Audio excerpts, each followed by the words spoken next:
수험생 여러분, 안녕하십니까? 이번 시간에는 실기 모의고사 5회를 해보겠습니다. 지난 강의 때도 말씀을 드렸다시피 이사회는 여러분들이 직접 해보시라고 했죠. 예. 여러분들도 스스로 한번 해보셔야죠. 제가 다 일일이 얘기해주면은 그 사실 강의 목적하고 좀 안 맞아요. 예. 왜냐면은 제가 일방적으로 떠드는 거를 100% 흡수하기는 좀 어렵기 때문에 그렇습니다. 예. 사실 들으면은요, 제가 보기에는 3분의 2는 까먹어. 머리에 남는 게 3분의 1 밖에 없는데요. 여러분들이 직접 해 보심으로 해서 그 잊어버리는 정도를 줄이고 여러분들 스스로 이제 좀 익히시는 부분을 넓혀야죠. 그죠? 그래서 제가 일부는 여러분들한테 직접 맡기고 있고요.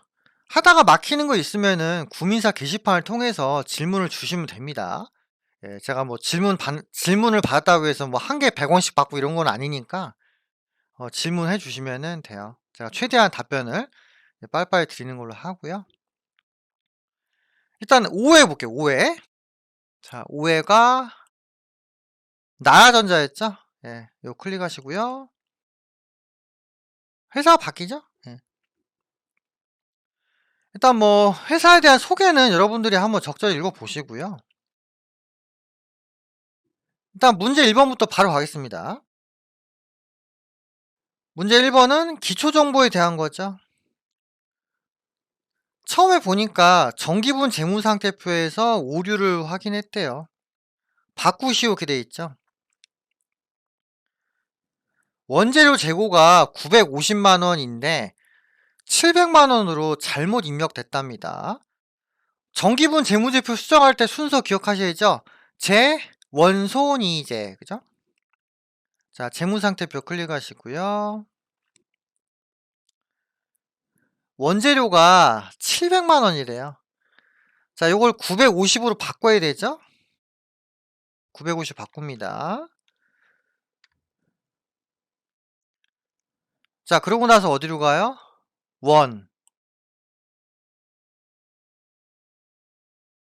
원재료 금액이 바뀌었기 때문에 관련된 게 줄줄이 다 바뀌죠?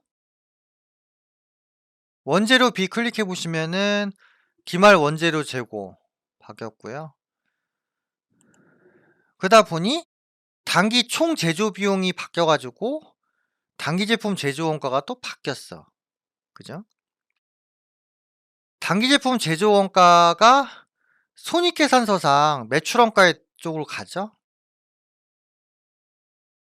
정기분 손익계산서 클릭해 주시고 자, 확인해 봅니다. 아, 요 칸 줄여야죠. 좀 줄여서 비교해 봐야지. 매출 원가 클릭을 합니다. 자, 보시면 어때요? 바뀐 금액이 158501이죠. 근데 매출 원가 금액은 161001이라고요. 바꿔줘야죠. 네. 158501이죠. 158501,000. 이거 바꾸면 매출 원가 바뀌고 단기 순이익 바뀌겠죠? 맞게 바꿨죠? 예. 매출 원가 바뀌고 단기 순이익 바뀌고 그죠? 그 다음에 어떻게 하랬어요? 이익 잉여금 처분 계산서 가라 했죠? 정기분 잉여금 처분 계산서 눌러가지고 확인합니다. 단기 순이익이 47874로 바뀌었는데 잉여금 처분 계산서에서는 안 바뀌었잖아요. 그럼 어떻게 해요? 불러오기에서 갱신합니다. 자, 불러오기 예스. 그러면 금액이 딱 바뀐 게 확인되죠. 그죠? 여기하고 잉여금 처분 계산서 맞죠? 그 다음에 마지막으로 재무상태표로 가야죠. 자, 미처분 잉여금 49074 정기분 재무상태표 누르고 49074죠. 49074 2월 잉여금 49074,000 입력해 주면 됩니다. 딱 맞죠. 예. 이런 식으로 재무상태표부터 시작해서 한 바퀴 쭉 도는 거예요. 재, 원손이제. 그죠? 처음에 정기분 재무상태표에서 원재료 바꿨고요. 그래서 원가명세서상 원재료비 바뀌었죠? 바뀌었다고요. 그럼 단기제품 제조원가 바뀌고 정기분 손익계산서에서 매출원가 바뀌죠. 단기제품 제조원가 바꿔야 되잖아요. 그럼 단기순이익 바뀌고 잉여금 처분계산서상 단기순이익 바뀌면서 미처분 잉여금 바뀌죠. 그럼 요 미처분 잉여금이 재무상태표상 2월이익 잉여금으로 가면서 또 바뀐다고요. 한 바퀴 쭉 돌면서 바뀌죠. 예. 요런 부분을 좀 주의를 하시기 바랍니다. 이건 연습을 좀 몇 번 해보셔야 돼요. 안 그러면은 힘들어요. 예. 이해만 해서는 안 되고 외워서 풀어야 됩니다. 이렇게 해서 정기분 재무제표 수정 문제 했고요. 나머지 두 개는 쉽죠? 채권 잔액 등록 바꾸는 거하고 그 다음에 법인카드 등록하는 거. 거래처별 채권 잔액 고치는 거는 거래처별 초기 2월 여기 가서 하면 되죠.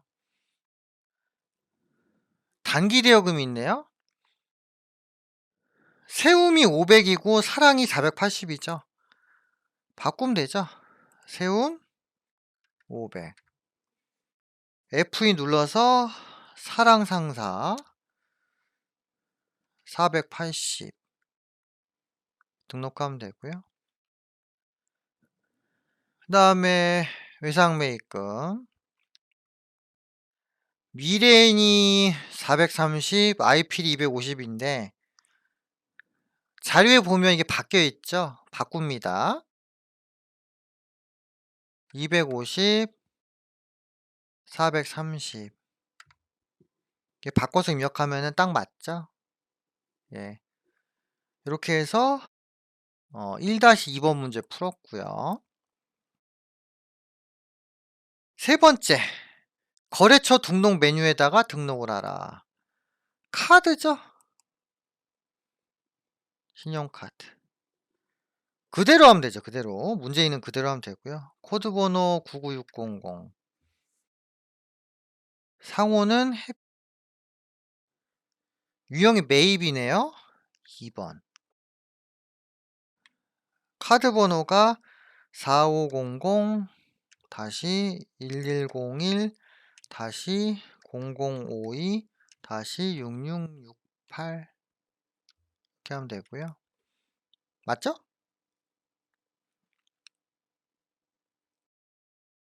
그 다음에 카드 종류 사업용 카드 3번 이렇게 하면 됩니다. 입력사항이 이밖에 없으니까 뭐 주어진 것만 잘 입력하면 되죠. 네. 오케이 넘어가겠습니다. 자 이렇게 해서 1번 문제 풀었고요. 뭐 누누이 강조하지만 1번 문제는 쉬운 편이에요. 그러니까 꼭 맞추시는 거를 권장을 드립니다. 두 번째 일반전표 입력 메뉴 문제 풀어보죠. 첫 번째 7월 14일인데요. 단기 매매 차익을 목적으로 세무의 주식을 샀고요. 수수료가 있답니다. 단기 매매 차익 목적이니까 단기 매매 증권이죠. 주의하실 거. 단기 매매 증권 관련 수수료는 별도의 비용 처리가 돼야 되죠. 시험에서는 영업의 비용을 보통 써야 됩니다. 보통 써야 되죠. 단기 매매 증권 받아요. 차변에 단기 매매 증권 얼마죠? 100주에 35,000원이니까 350만원이죠. 차변에 수수료 비용 영업의 비용이죠. 문제에서 영업의 비용을 하라고 돼 있네. 이 표현이 없을 수도 있으니까 주의하시란 말이에요. 얼마죠? 5,000원이죠. 요 대금을 보통예금에서 지급했습니다. 대변의 보통 예금. 이런 식으로 회계 처리하시면 되죠. 두 번째, 7월 31일인데요.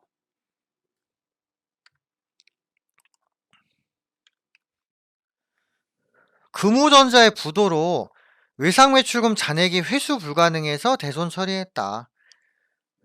대손 처리하기 전에 대손 충당금 잔액을 조회를 하라 이렇게 돼 있죠. 왜냐하면은 대손 충당금 잔액이 부족할 수도 있기 때문에 그래요. 대손 충당금 잔액이 부족하면은 그 부족 금액을 대손 상환비로 해야 되죠. 그런 문제 있었죠. 예. 그러면 이걸 어디서 보시면 되냐? 합계장액상표에서 보시면 돼요. 예. 7월 31일이죠. 외상매출금에 대한 대손 충당금 잔액이 640만 원 있습니다. 그러면 640에서 270만 원 제하는 거는 문제가 안 되죠. 금액이 넉넉하잖아요. 그럼 넉넉한 걸 확인했어요. 그 다음에 어떻게 하면 되죠?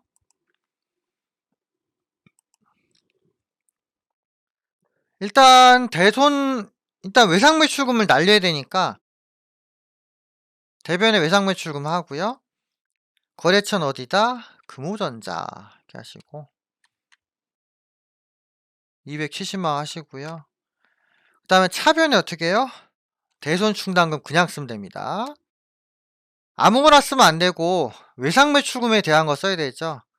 요 참고 보고서 적절히 고르시면 되죠. 자, 109번이고요. 화살표로 이동하시고 200cc 이렇게 분계를 하시면 된다. 만약에 금액이 부족하면 대손상환비를 추가로 써야 되겠죠. 근데 여기서는 부족하지 않으니까 그냥 대손 충당금만 없애고 지나가는 거죠. 예, 넘어가겠습니다. 자, 9월 11일인데요. 일본 홋카이 상사로부터 40만엔을 2년 후 상환 조건으로 차입했습니다.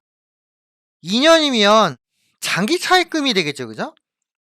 그리고 보통 예금으로 입금이 됐는데 9월 11일 현재 환율이 100엔당 1,100원이랍니다. 자, 주의하실 거. 다른 나라 통화는 보통 뭐 1달러, 1유로 뭐 이런 식이에요. 근데 일본 엔화만 100단이거든요. 그렇기 때문에 이걸 헷갈려가지고 40만엔에 1100원을 그냥 곱하면 안 됩니다. 100엔에 1100원이니까 1엔이면 얼마예요? 11원이죠. 그러면 40만엔에다가 11원을 곱해야 됩니다. 이거 은근히 혼동하시는 분들 많아요. 답에도 보시면 그 1엔당 11원으로 표시했잖아요. 1100 나누기 100이면 1엔당 금액이잖아요. 그죠? 그래서 이제 대출받은 금액은 440만 원입니다. 이걸 또 잘못해가지고 4억 4천으로 할 수 있는데 아니에요. 먼저 보통예금 받았죠?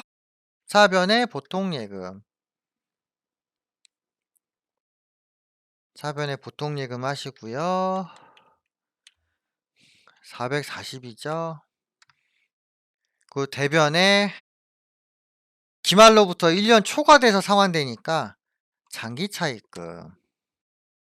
문제에서 외화 장기 차입금이라도 그냥 장기 차입금을 쓰라고 했습니다. 문제를 정확히 읽어보고 가셔야 돼요. 또 까딱하면은 외화니까 외화 장기 차입금 아닌가? 문제에서 장기 차입금 쓰라고 했잖아요. 끝까지 잘 보셔야 됩니다. 장기 차입금 쓰고요. 거래처는 어디다? 홋카이 상사.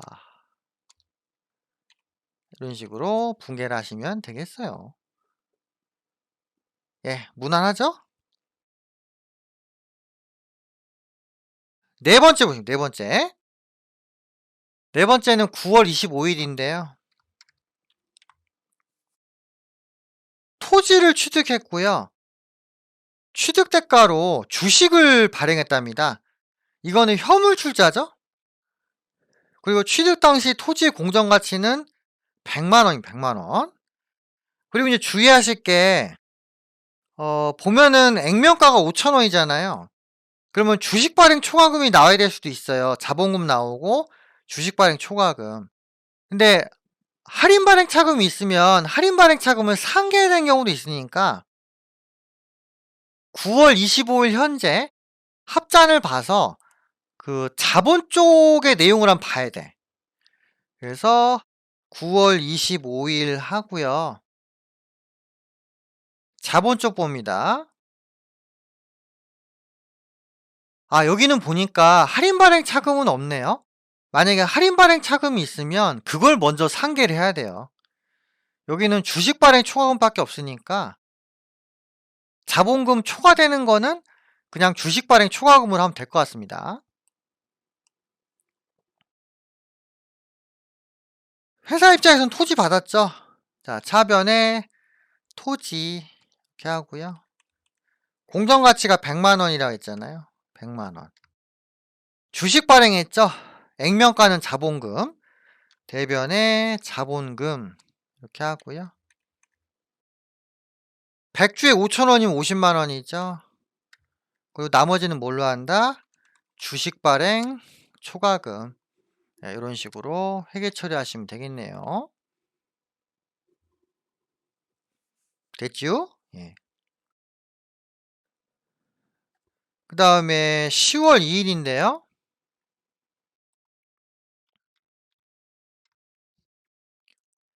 외상매출금에 대해서 약소금을 배서양도 받고요. 나머지 금액은 동전 발행 당좌 수표로 받았습니다. 동전 발행이니까 현금이죠, 현금. 외상매출금 날려야죠. 대변에 외상매출금. 외상매출금이 없어지고 다른 형태의 걸로 받는다는 얘기예요. 거래처는 동아전자. 금액은 1,500이고요. 자, 배서양도 받았죠? 차변에 받으러 음하고 거래처를 뭘로 써야 돼요? 약소금 밑에 나와 있는 발행인을 써야죠. 누구예요? 평화산업이죠. 이거 실수하면 어떻게? 동아전자로 쓸 가능성이 있다는 거죠. 이런 거 주의하시라고요. 평화산업, 그죠? 배서양도 관련해가지고 계정은 받으러 음, 거래처는 어디? 어음 발행인. 이거 제가 여러 번 얘기했습니다. 자, 이렇게 붕괴하시고요. 이건 1,000만 원이죠. 그리고 나머지는 현금 맞아요. 현금. 당좌수표니까. 차변에 현금. 이런 식으로 붕괴를 하시면 돼요. 자, 그 다음 보시죠. 11월 14일인데요. 일본 뇌염 예방접종을 세계로 병원에서 실시하고요. 카드로 긁었답니다. 카드 결제 대금을 미지급금을 하게 되어 있죠. 자, 일본 뇌염 예방접종. 복리후생비 쪽에 속하는 게 맞겠죠. 경조사비, 식사 선물, 기타 직원을 위한 거. 그죠? 차변에 복리후생비. 이렇게 하고요. 판관비 하시면 판관비. 차변에 250만 원. 대변에 미지급금으로 하라고 했으니까 관련 계정 넣으시고 카드 결제죠. 거래처 어디? 신한카드. 이렇게 입력을 해주시면 되겠습니다. 예, 무난한 수준입니다. 약간 더 주의해야 될 게 있는데 문제 자체는 크게 어렵진 않아요. 정말 어려운 것들 보면은 아무 기절할 수준입니다. 근데 그런 경우는 거의 없기 때문에 걱정하실 필요 없고요. 설사 어려운 문제 몇 개 나와도요. 나머지 쉬운 거 맞추면은 70 몇 점은 나오더라고 보니까. 예, 그러니까 여러분들은 기본적인 거에 충실하시면 된다는 얘기죠. 자, 이렇게 해서 일반 전표 했고요. 자, 메인 매출 가십니다. 문제 3번이죠. 세금 계산서 나오죠. 요새 같은 경우는 또 세금 계산서 관련해 가지고 나오더라고요. 그러니까 그 전자세금 계산서 중간하고 하단 보면서 분개하면 되니까 어렵진 않아요. 자, 첫 번째. 자, 8월 1 일인데요. 물건을 팔았어요. 세금계산서 발행해 줬죠. 그 유형이 몇 번이죠? 그죠? 11번. 자, 관련 내용은 세금계산서 중간 내용 보고 판단합니다. 자, 품목은 뭐예요? 마이크. 수량은 300개. 단가는 5만 원. 거래처는 세금계산서 오른쪽에 있죠? 거래처 어디에요? 진영상사. 전자여부 여죠? 전자세금계산서니까. 분계는 혼합. 자, 돈 어떻게 받았을까요? 현금 220하고 외상미수금 1430, 그죠? 전자세금계산서 맨 밑에 보면은 돈 어떻게 받았는지 나오잖아요. 차변에 현금 220 하고요. 차변에 외상매출금 1430, 예, 이런 식으로 회계 처리하시면 된다. 무난하네요. 두 번째, 8월 20일입니다. 화물차를 샀어요. 전자세금계산서 받았고요. 화물차는 매입세 공제 품목이죠. 유형은 50일. 품목, 화물차, 세금계산서를 잘 보세요.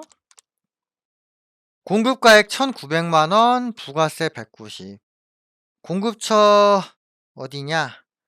나라전자죠? 아, 죄송합니다. 기현자동차죠? 예. 나라전자는 우리지, 우리. 자, 기현자동차. 내가 받은 거니까 상대방이 공급자가 되겠죠? 자, 전자여부, 분계는 혼합하시고요. 원재료 아니죠? 차량이니까 차량, 운반구. 그 다음에 문제 말미에 대금은 1개월 후 지급이니까 대변에 미지급금, 이런 식으로 회계 처리하시면 되겠다. 넘어가죠. 세 번째, 공장 신축을 위해서 건물에 있는 토지를 취득을 했어요. 그리고 토지 가액은 1,000만 원이고 건물 가액은 100만 원이다, 이렇게 되어 있어요. 건물 취득에 대해서 전자세금 계산서를 수취를 하고요. 대금은 당좌수표를 발행해서 결제를 했고 동 건물은 철거 예정이랍니다. 문제의 말미에 힌트가 있죠. 전자세금 계산서 수취분에 대해서만 분개를 했어요. 그럼 결론적으로 토지는 분개를 하지 말라는 얘기거든요. 근데 이것까지 분개를 하는 경우가 있다고. 문제 끝까지 잘 보셔야 됩니다. 그래서 10월 10일 분개하는데 건물에 대해서만 하셔야 돼. 건물에 대해서만. 그리고 요 건물은 철거를 할 예정이고요. 그리고 건물과 토지를 같이 산 꼴이에요, 지금. 그럼 뭐 뭔가 떠올라야 되죠? 토지와 건물을 같이 샀는데 건물을 철거할 거다. 그때 철거 비용은 어디에 포함돼요? 그죠? 토지에 포함돼요, 토지. 그러면 토지와 관련된 매입세하고 연관이 있으니까 유형이 불공이죠, 불공. 예. 요건 좀 어렵네요. 그래서 유형은 불공이고요. 자, 품목은 뭘로 하면 돼요? 품목은 그냥 건물로 하면 되지, 건물. 건물을 일단 취득한 거니까. 공급가가 100만 원이죠. 자, 공급처명이 어디에요? 방배, 방배. 방배. 전자여부요? 자, 불공제 사유. 토지와 관련된 거죠? 그 6번. 토지의 자본적 지출 관련. 요걸 누릅니다. 그리고 분계는 혼합이고요. 원재료 아니죠? 뭐예요? 토지. 이렇게 하시고. 문제에서 당좌수표를 발행했으니까 대변에 당좌예금. 이렇게 하시면 되겠네요. 이 문제는 좀 어려우니까 주의를 해 주시기 바랍니다. 자, 그다음 보시죠. 10월 18 일인데요. 영업부서에서 사용할 물품을 현금 구입하고요. 현금 영수증을 수령하였답니다. 단 자산으로 해요, 자산. 그러면 소모품으로 해야죠, 소모품. 그러면은 유형이 뭐가 되죠? 현금 영수증이니까 60일 현과죠. 이건 매입이잖아, 매입. 60일 현과. 자, 품목이 뭐예요? 그 현금 영수증 중간에 상품명이 물품대라고 있네, 물품대. 쓰면 되고. 수량이 10 개인데 금액이 55,000. 근데 단가가 5,500 원인지는 좀 불명확하니까 그냥 55,000 원을 공급가액에 바로 입력하겠습니다. 그리고 현금 영수증이니까 공급가액 쪽에 다 모든 금액을 다 포함시켜야 되죠. 그죠? 그러면 55,000. 그럼 구분이 되겠죠. 공급처는 어디에요? 슬라임. 붕괴는 혼합이고요. 자, 차변의 원재료가 아니고 뭐다? 소모품. 소모품 관련된 붕괴할 때는 두 글자만 입력하라 했죠. 그리고 현금 지급이니까 대변의 현금. 이렇게 하시면 되죠. 예, 넘어가겠습니다.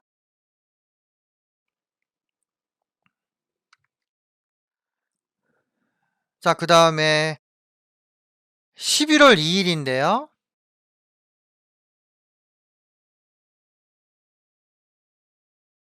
정연의 수출 관련 구매 확인서에 근거해서 제품을 공급하고 구매 확인서 하면 딱 뭐가 떠오르셔야 되죠?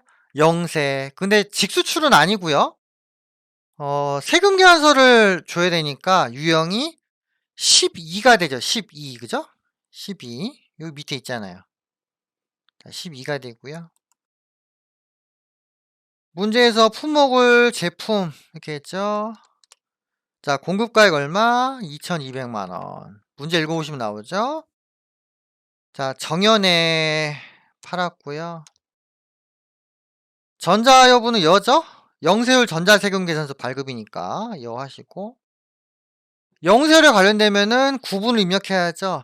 자, 구분 F2 눌러서 확인. 몇 번이에요? 내국 신용장 구매 확인서니까 3번이죠. 서류번호는 없으니까 넘어가시고. 자, 붕괴는 혼합. 문제에서 기수령한 계약금 300이 있다고 했어요. 그것 뺀 거는 외상. 그러면 선수금을 제하라는 얘기죠. 차변에 선수금 300 날려주시고요. 그 차변에 뭘로 해야 돼요? 외상이니까 외상 매출금 이런 식으로 분개를 하시면 되겠지요? 예.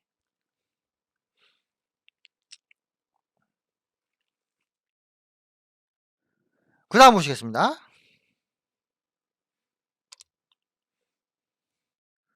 여섯 번째죠. 자, 11월 28일인데요. 영업부에서 매출거래 접대 목적으로 제공할 물품을 동양마트에서 샀답니다. 접대니까 불공이죠. 전자세금계산서 받았으니까 불공이에요. 만약에 면세 항목이면은 53이죠. 이거 헷갈리지 마시라고 또 얘기 드렸던 바 있어요. 그래서 유형은 54 이렇게 되고요. 자, 품목은 어떻게 돼? 품목? 그 세금계산서 보니까 품목이 음료라고 돼 있죠. 음료. 음료 등. 공급가 얼마? 30만 원.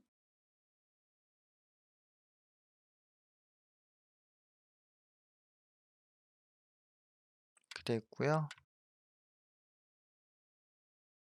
자, 공급처 어디죠? 공급처? 동양마트죠. 동양마트. 전자여부여. 불공사유. 접대니까 4번이죠. 붕괴 혼합하시고. 차변의 접대비. 영업부니까 800번대죠. 그리고 문제에서 현금 지급했으니까 대변의 현금. 이렇게 하면 되겠네요. 예. 불공제면 부가세 대급금이 비용이나 자산에 흡수되죠. 예. 그래서 부가세가 접대비에 흡수되니까 접대비가 33만 원이 되는 거죠. 이렇게 해서 메인 매출 전표까지 했습니다. 저희 붕괴 12개 있는데요. 여기서 몇 개는 맞추셔야 돼? 인간적으로 한 8개 정도는 맞춥시다. 그죠? 그래야지 뒤에 거 맞춰가지고 어떻게 70몇 점 나와요. 예. 더 맞추면 더 좋고. 아니면 객관식을 다 맞춰야 되는데 객관식을 다 맞추는 게 생각보다 어렵습니다. 그러니까 요 붕괴 입력에 집중을 해주시는 게 좋죠. 자, 이렇게 해서 메인 매출 전표까지 했고요. 자, 그 다음에 문제 4번에 오류 수정입니다. 오류 수정. 일반 전표 입력 및 메인 매출 전표 입력 메뉴에 입력된 내용 중 다음과 같은 오류가 발견이 되었다고 하네요. 입력된 내용을 확인해서 정정을 하라. 이렇게 되어 있습니다. 1번에 보니까 업무에 사용된 화물차에 대해서 주유를 했고요. 이걸 카드 결제했답니다. 화물차에 대한 주유니까 매입세 공제가 되겠죠. 그런데 이거를 메인 매출 전표 입력에서 잘못 처리했답니다. 그러면 메인 매출 전표 입력 눌러가지고 붕괴 한번 봐야겠네요. 그죠? 자, 11월 10일이에요. 자, 주유. 보니까 카면이네? 카면이면 이걸 면세로 했다는 얘기죠? 근데 매입세 공제 받아야 된다며. 그럼 카면이 아니고 뭐예요? 카과지, 카과. 57. 그죠? 그래서 유형을 바꿔줍니다. 그리고 혹시 모르니까 붕괴를 좀 보게요, 붕괴. 자, 붕괴 보시고요. 자, 차량 유지비는 맞게 돼 있는 것 같아요. 그러면은, 이거 바꿉니다. 요 붕괴를 좀 메모를 해두신 게 좋겠죠. 그죠? 왜냐면 이게 유형을 바꾸면은 붕괴가 날아가는 경우가 있으니까 일단 요거를 좀 체크를 해두시고 넘어가는 게 좋을 것 같아요. 체크했죠? 예, 실전에선 체크해야 됩니다. 예. 자, 57 카과하고요. 요건 맞고 부가세 포함 33만 원이니까 나눠야 돼요. 이거는 숫자 안 바뀌었죠? 그럼 우리가 강제로 나눕니다. 자, 30 하시고 3만 이렇게 나눠요.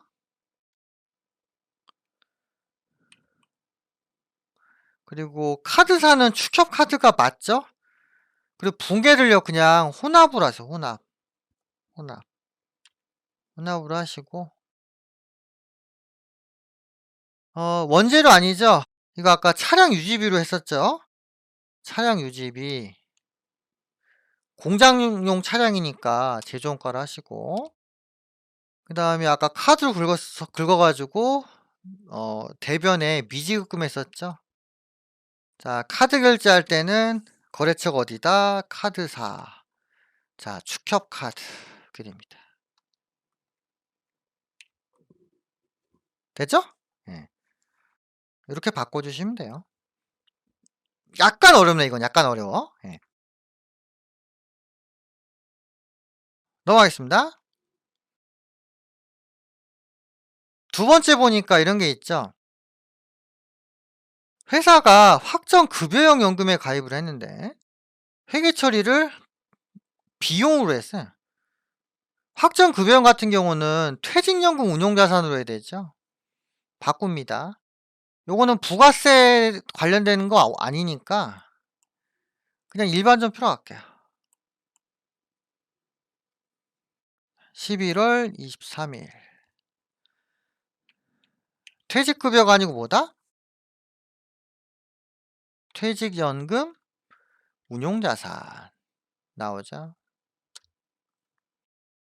그래서 확정 기여형하고요. 확정 급여형하고 회계처리 다르니까 주의하세요. 이거 제가 주의하시라고 그 판매 관리 활동에서 말씀을 드렸죠?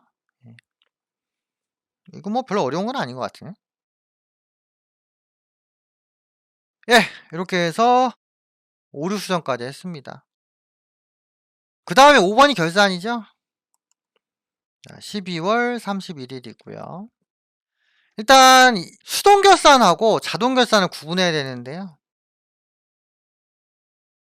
만약에 잘 모르잖아요? 그럼 제가 예전에도 말씀드렸다시피 결산자료 입력 가 가지고 대조를 해 봐요. 그럼 되잖아요. 그죠? 자 1 월부터 12 월. 1 년치에 대한 결산이니까 기간은 무조건 월초부터 연초부터 연말까지 해야 되죠. 그래서 첫 번째 보니까 감가상각비가 있어요.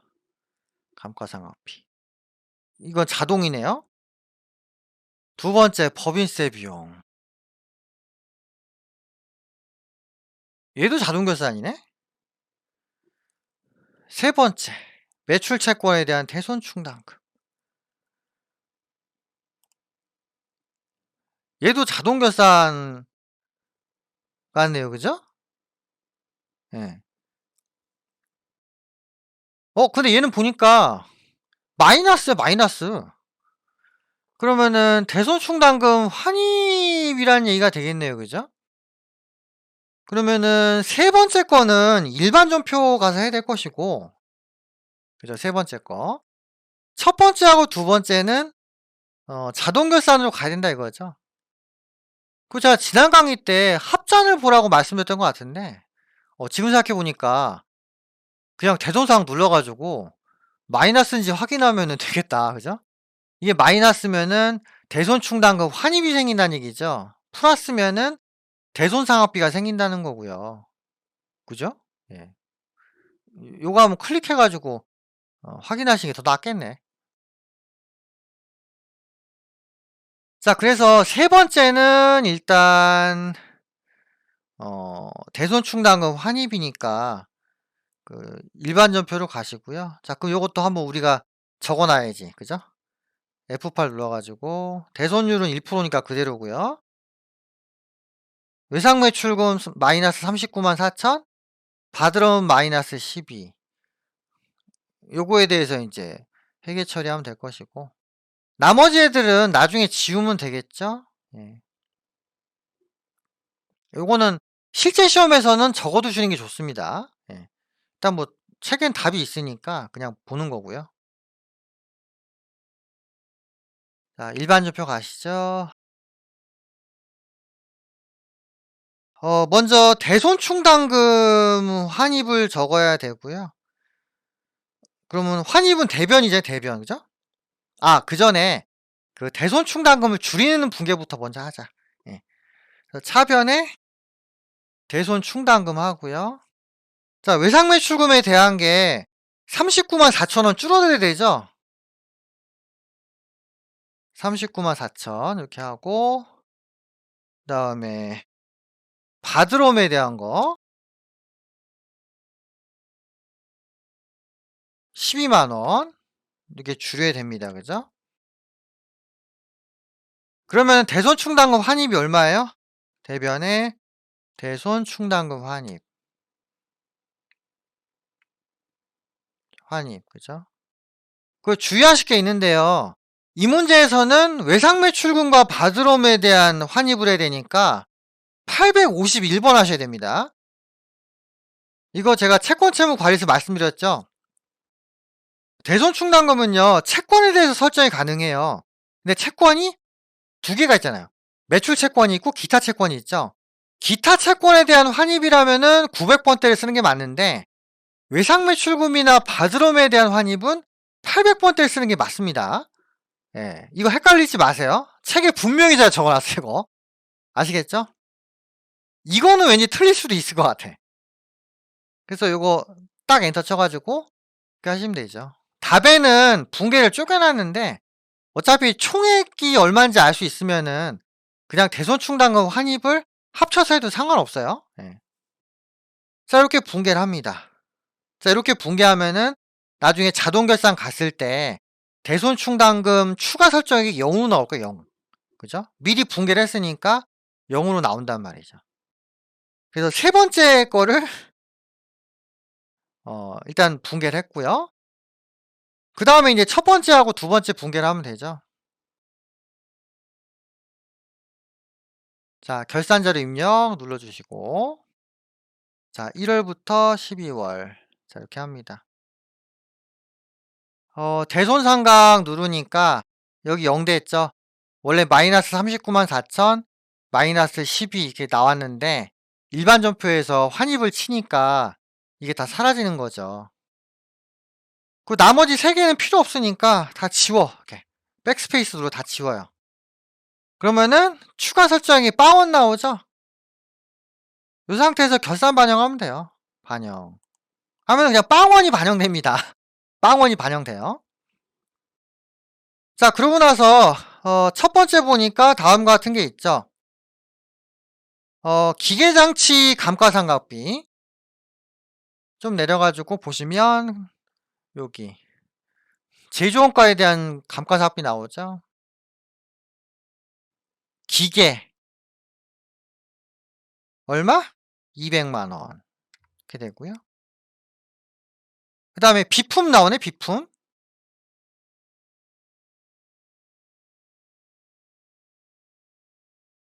일반 그죠?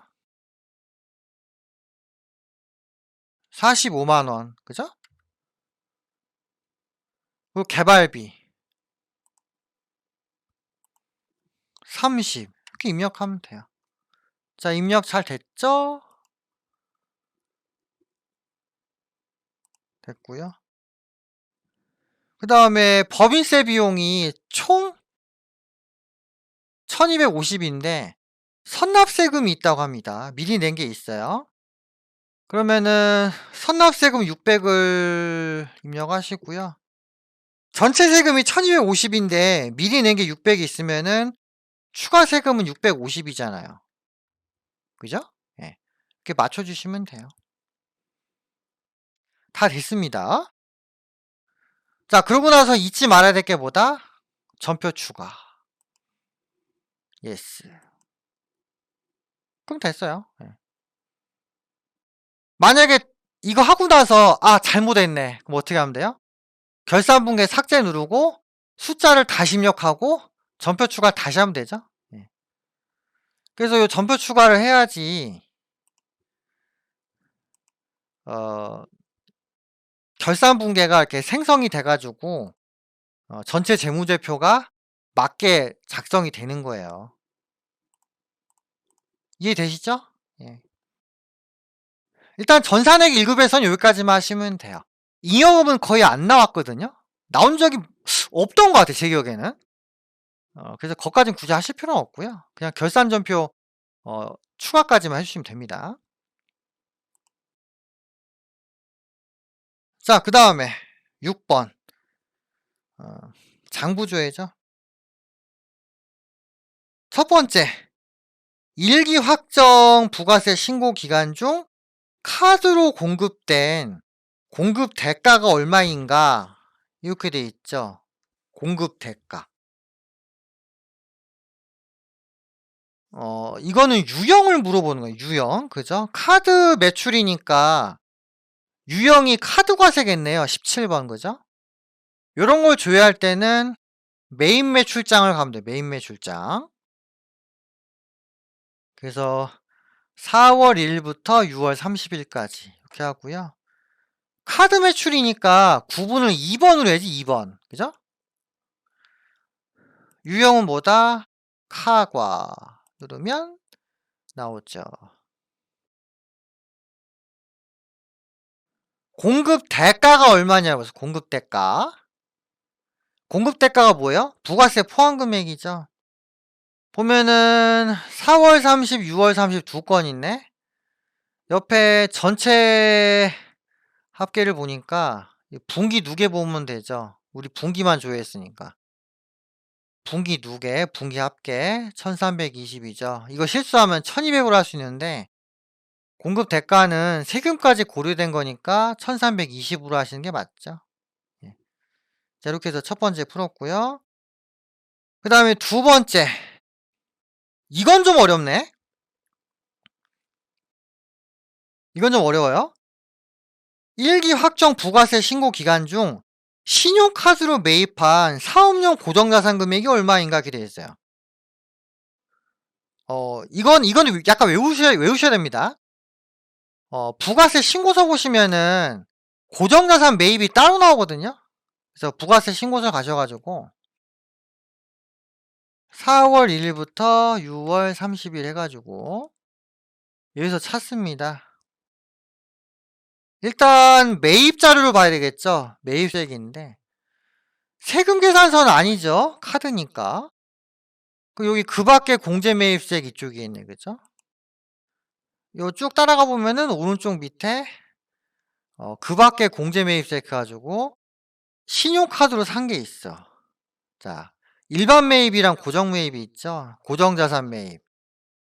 문제에서 금액을 물어봤죠. 240입니다. 이것도 헷갈리시면은 24로 할 수가 있거든요. 근데 공급가하고 세금은 다르잖아요. 이거 다른 개념이니까 혼동하시면 안 됩니다.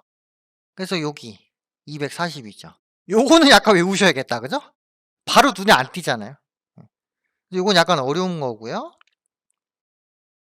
그래서 6-2의 답은 240이다. 자, 마지막으로 차량 운반 후에 장부 금액은 얼마인가? 장부 금액이 뭐죠?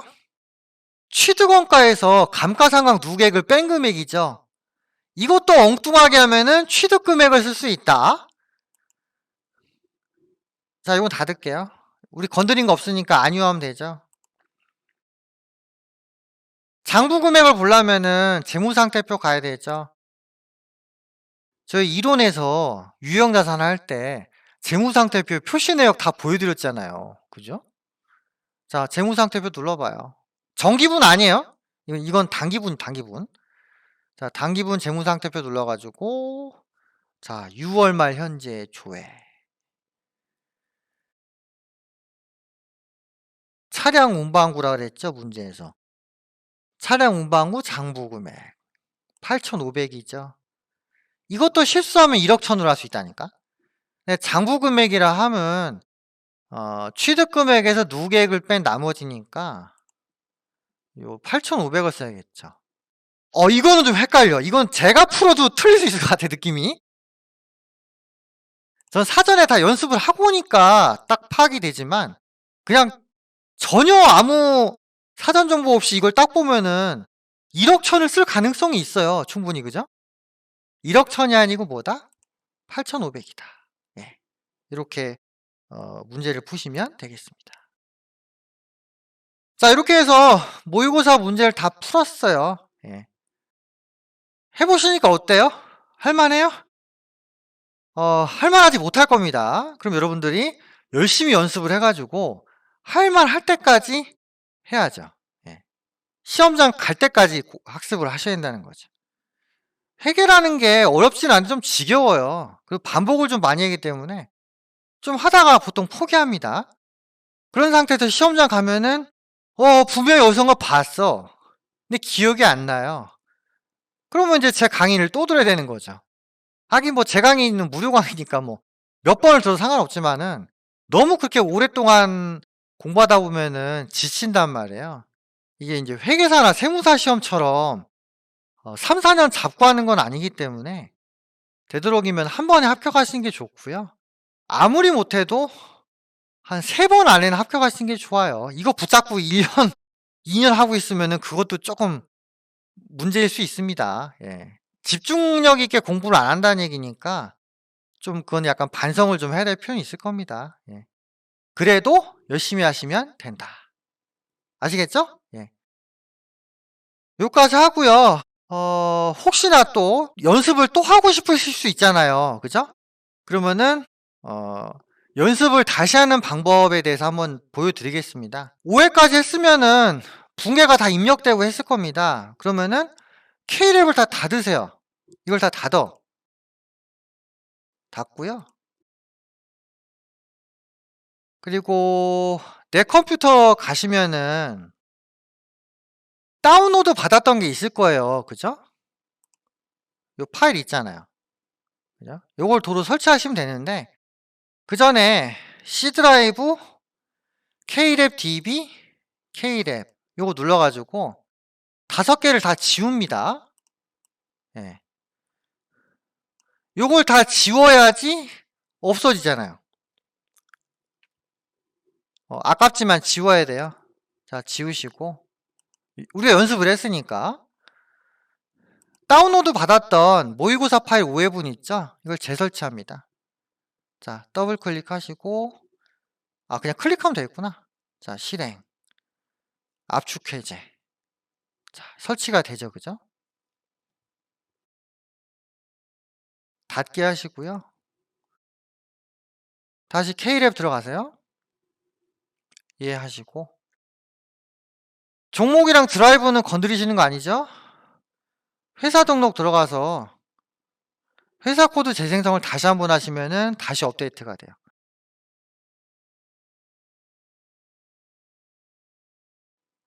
확인. 그죠? 똑같아 보이지만 파일이 새로 생성된 겁니다. 자, 이 상태에서 뭐 나라전자 한번 볼까요? 자, 회사 코드 나라전자 한 다음에 맨 처음 문제 한번 보면 되잖아요. 자, 맨 처음 문제 정기분 재무상태표에서 원재료가 700이다. 그죠? 다시 처음부터 돌아가는 거죠, 지금. 이 상태에서 이제 950역하고 쭉 해가지고 문제를 풀면 된다는 거예요. 예. 그래서 제가 그 모의고사 파일 재설치하는 것까지 얘기를 드렸습니다. 그래서 연습을 끝까지 하시고 나서 그 파일을 다 지우고요. 다시 EXE 파일을 설치를 해가지고 회사 코드 재생성한 다음에 문제를 푸시면 되겠습니다. 그래가지고 반복적으로 해보세요. 거의 암기할 수 있을 때까지 반복적으로 하시란 말이에요. 그러고 나서 기출문제를 풀면은 거의 뭐 완벽하죠. 다만 이제 이론하고 실기를 같이 풀어야 되니까 시간 안배를 어떻게 할지에 대해서 좀 고민을 해봐야 되는 거죠. 예, 이렇게 해서 모의고사 마쳤습니다. 다 닫을게요.